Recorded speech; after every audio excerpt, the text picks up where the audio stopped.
Everyone knows what friendship is. It is generosity. It is kindness. It is sacrifice. At least, that is what the miller believed. Little Hans was poor, but he was kind, and his garden, though small, was the most beautiful for miles. Good morning, sun. Good morning, flowers.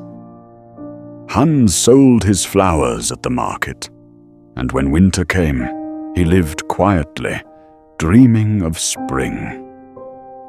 The miller had a large house, full barns, and many fine things, but he often visited Hans, empty-handed. Ah, my dear little Hans, my best friend. Hans looked at him and smiled. True friendship is sharing everything, Hans. And since I share my wisdom with you, surely you can share your flowers with me. Of course. Friends share everything. Winter came. Hans had no flowers, no money, and no food.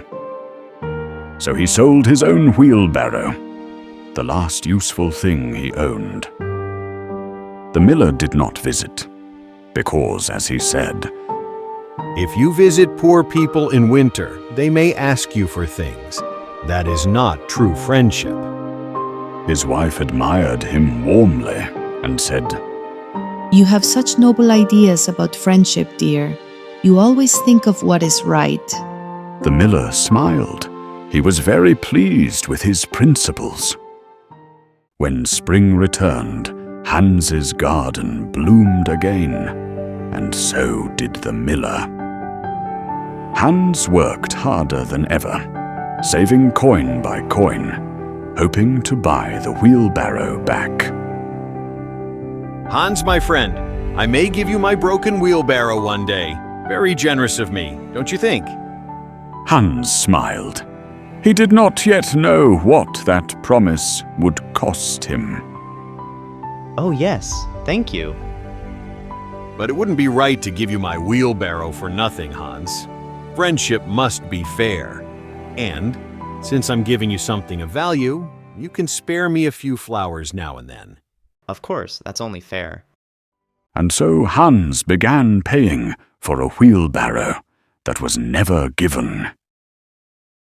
Soon, the miller began to test Hans's devotion, not with kindness, but with demands. Hans, my sheep have wandered into the hills. A true friend would fetch them without complaint. The hills were steep, the path was long, but Hans went because friendship, he believed, meant obedience. Hans, my roof leaks. You are young and strong. It would be selfish of you to refuse. Hans climbed, hammered, and worked, while the miller stood below, teaching him the meaning of virtue. Hans, carry this sack to the market for me. Hard work builds character. The sack was heavy. Hans's legs trembled, but still he smiled, because the miller had taught him that thinking of oneself was a sin. That night, a terrible storm came. The rain fell hard, and the road vanished into darkness. Hans, open the door! Hans, open the door! Hans opened the door. The miller stood dry under his cloak. Hans, my child is ill. You must fetch the doctor at once.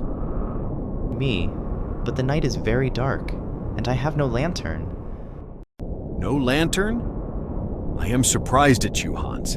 After all, I have intended to give you my wheelbarrow. This sounds very ungrateful. True friendship does not count the cost. The miller spoke of friendship as a duty, and Hans had learned to obey. He thought of the wheelbarrow he had sold, of the money he was saving to buy it back, and said, I will go.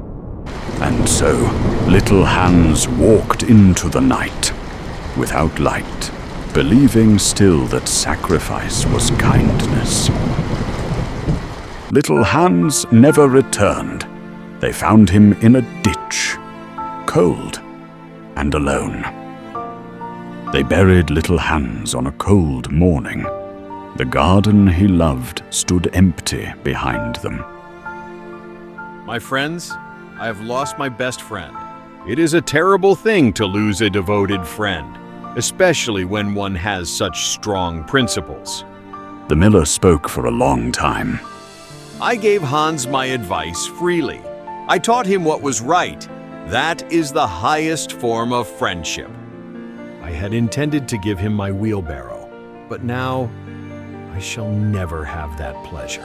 And everyone agreed that the miller had behaved most generously. Little Hans gave everything he had.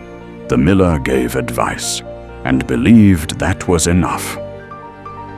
Beware of those who speak most loudly about virtue, for sometimes their kindness costs them nothing, and costs others everything.